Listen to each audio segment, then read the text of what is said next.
Any update on Tyree Wilson after coming out of the game on Sunday? Yeah, still not looking good. We'll know probably later on this week, but not looking good. I know you guys placed Malcolm Coast on IR last week. But you didn't have full details on his status. Do you have any more additional information on could he potentially come back this season? Coons, as of right now, he's still out. AP, as you watched the film and were able to analyze your offense, I know you're not gonna tell us your state secrets, not asking for that, but were you able to identify the key areas that you felt that caused the struggle and how to correct it? Yeah, I thought, interior O-line, short yardage football, missed opportunities. We crossed that 50 several times and didn't put any points on the board, but maybe, two times.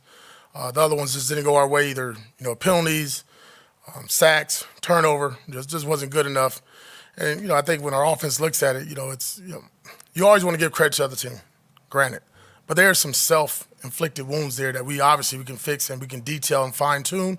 We talked about that and went in depth. And then obviously, Raiders can't beat the Raiders when it comes down just to simple things, just doing those things better. You talk about self-inflicted wounds. When you watch back the tape, take away those 2 turnovers from Gardner, how different do you think the game would be and how much of an emphasis is that, going forward?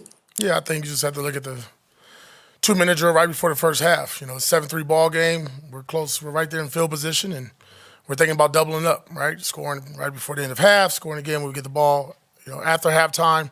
A little momentum swift change there, but look, not going to ever go back and reflect on that. It is what it is. We had opportunity still in that game to have a chance to win, and I thought Gardner, for the most part, handled the operations, the tempo, what we wanted to accomplish.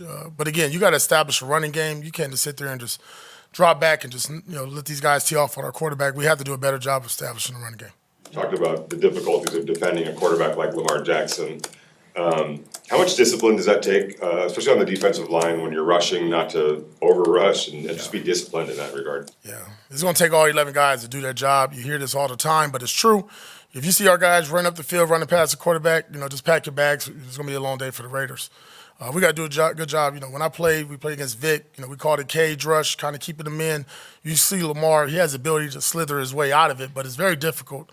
Think about the second-level defenders and your DBs, right? They're 12 to 14 yards deep. All of a sudden, he steps up in the A and B gap. What do? You stay back in coverage, or do you go attack the quarterback? So really critical up front that we are detailed and do our job in our assignment and what's actually in the game plan. More importantly, linebackers having vision, filling the routes around them, and our secondaries. Everybody's eyes got to be on 8, but also filling the routes around us.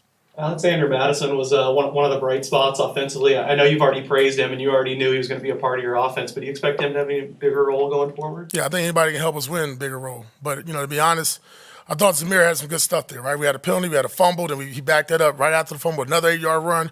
Those are the kind of runs we expect, 16, 12-yard runs, 8-yard runs to get going.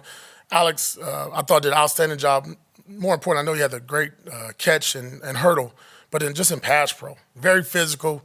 He got the tough yard. So I've said it before, whoever can help us win, the hot hand, we'll roll with that. I know it's been kind of a start-stop for Jackson Powers-Johnson, but if he's able to get on the practice field this week, is there a chance that he can be out there on Sunday? He can be active. I don't know, how many practices we had. But today he'll be out there at practice. So that's step one. So I know you talked a lot in the preseason about the run defense needing to improve, and I know it was good in the first half against the Chargers, but you had some breakdowns in the second half. Moving forward, especially against a team like the Ravens, you mentioned Lamar Jackson, but also Derrick Henry. How important is that to get corrected this week? Yeah, what is it, 37 plus, 35 plus runs they had in the game, and 4 of them we fit up wrong. No, it's do your job each and every play, right? If you're a second-level linebacker, fit the gap accordingly. If you're a D lineman, no jumping around playing peekaboo.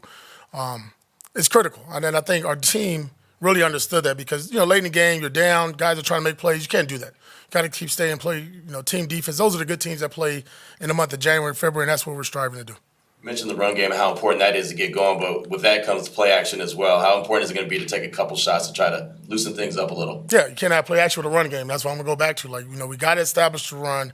We got to get Zamir running, get going. We got to get Alex going. We got to get our O-line going. Right, the juice and the flow stars are those big boys. And I always say, when those guys are ripping and rolling and coming off the rock and finishing down the field, we're a good football team. And that obviously will open up our passing game, our play action, our keepers, our boots, everything else of that nature. There wasn't a lot of 12 personnel last week. Was that because of matchups or because? Say one more time.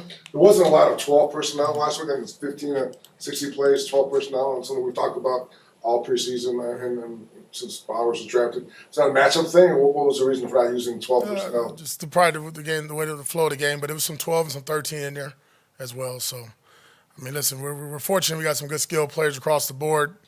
Sometimes the way the game go, you don't get enough snaps at a certain personnel group and you want. When you were talking about Lamar, you mentioned going against Vic as a player. How much does that experience for you as a player help carry over as a coach to preparing for a guy like this? Huge. And then the division I played in, went up against Donovan McNabb each and every year, and that was always difficult. And Vic ends up with the Eagles towards the end of my career. So we talked about that in depth in the defensive staff room. I've had my conversation with the players. The good part about it, some of these guys have went up against a player like this just a few years ago when the Raiders played the Ravens in 2021, I believe. The key thing, like I said, man, it's just being disciplined. We're talking about one of the best football players in the National Football League. It's not going to take one guy. It's going to take all 11. It's going to take 60 minutes of doing it. I mean, we might do it right just like the other day, the entire game. And in the last 2 minutes, if we blow it, right? Nobody's going to talk about the other 58 minutes. On top of Lamar Jackson, you also have Derrick Henry to contend with. How are you kind of preparing the team for that? Yeah, big boy football. Strap it up. Like I said, hard hat mentality. Grab a couple of Advil from Chris in the training room. It's going to hurt. What about one that established the run? When you look at a linebacker like Roquan Smith, what do you see on tape that you really like about him? Impressive. Love watching him play. Smart, intelligent, leader, tone setter. I mean, you can see the difference when he shipped over from when they made the trade from Chicago to Baltimore. It was like, wow, okay. Like now he's on Front Street. Now everybody can see who's probably the best football player in football, and especially one of the linebackers. But I just love his intensity. I love how he tackles. I love how he brings each and every play. You truly appreciate the linebacker play when you watch him. You mentioned Tyree, you're monitoring his status this week. You guys Chase on to the practice squad yesterday. What did you guys see in him to let the I mean, there's a bunch of talent there. I think there's still some untapped talent there as well. He's 25 years old. And again, listen, we're battling with injuries at that position. Here's a guy that can help us. He's played a lot of football. He's experienced, and he has a little juice in his legs that we need right now. You've been preaching about consistency in the preseason, and the offense just came out pretty disjointed, fits and starts to the first game. I'm wondering, are you going to take a different approach toward the first game of the year? Was that a result of just the timing and the first game kind of thing, or did you see other issues going on in terms of the lack of consistency? Like I said, I think it was a lot of self-inflicted stuff. I mean, to be honest, we only had one penalty on offense, and it hurt us. It was in the critical play where we got to the ball to the 35-yard line, and then there was just other ones where, we get the ball in plus 45 and we take back-to-back sacks, or we miss a read, or we have a turnover. So a lot of self-inflicted stuff. The timing can pick up. We can pick up our operation, our speed, obviously. But I will say this. I think we see it across the National Football League. A lot of teams at week one didn't look like they'll probably look the rest of the season. That's what we're banking on. What were your impressions of Brock's first game? Impressive. I thought, Butterflies is there. Young rookie, I don't care how much football you've played in SEC or anything like that. You go out there in your first game, it's real, it's different. And you could just tell how he was. Once he got that first catch, he kind of came on the sideline, shook his mask right in front of us. Okay, then made a big play down the field later on. But I just think there's so much more there, not just with Brock, but even with Big Mike. I thought they made some great catches. And what I love about both of them, really physical in the run game. They had some tough matchups going against Bosa and Mack and the things we were asking them to do, and they didn't shy away. Maybe there's an adage that most teams make their most improvement between game 1 and 2. Has that been something you've noticed over your career and something that you're looking for, obviously, forward to this week? Yeah, because it's a wake-up call, right? Obviously, when you lose a game, everybody's self-reflection, one-on-one, right? We're in school right now. We're trying to figure out, what happened. You go back and look at your last Monday, Tuesday throughout the week. How can you get better? And I think as players, you do the same thing, You might think you're ready. You might thought you was prepared for something, but was you really? But I think for all of us as a staff, as we get to know each other, and again, year one, putting this whole bad boy together, quarterback, offensive coordinator, those guys gelling together. I mean, no excuses, but just 3 weeks ago we named Minshew the starter. So there's still a lot of growth, man, there for us. We're not a finished product. We want to play our best football in December, but we better get off to a faster start, and we need to in week 2. This franchise is 1-7 its last 8 games on the East Coast. I guess what is your philosophy? What have you learned over your career that might help maybe with this trip? I know you were an East Coast guy as a player. Yeah. It's a little different for you, but what can you take from that?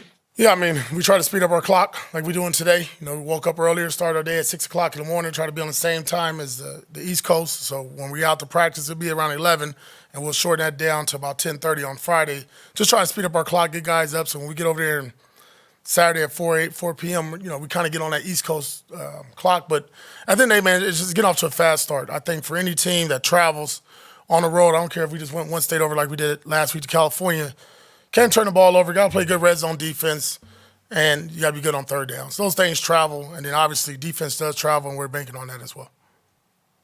That's good. Thank you. you.